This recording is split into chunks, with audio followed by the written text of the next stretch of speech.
আমার কথা শোনেন, এই দুনিয়ার জীবনে কিছুই নাই। চারপাশে অনেক কিছু মনে হবে, আপনার বাড়ি আছে, গাড়ি আছে, স্ট্যাটাস আছে, টাকা পয়সা, প্রতিপত্তি সব আছে।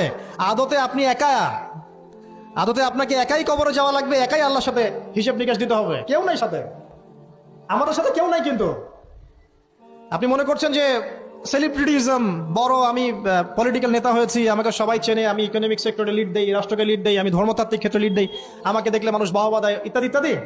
দিন শেষে আমি একা, আপনিও একাই। আমাকেও একাই যেতে হবে, আপনাকেও একাই যেতে হবে। এগুলো সব চারপাশের খালি অন্ধ মোহ, আর কিচ্ছু না। আমরা যখন মারা যাব না, আমরা মারা গেলে পরে 40 দিন তারা আমাদেরকে মনে রাখবে কিনা সন্দেহ আছে। বিশ্বাস করছে না?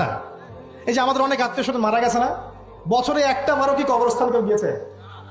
হয়তো যায়, মৃত্যুবার্ষিকী ওই দিন যায়, তাই না?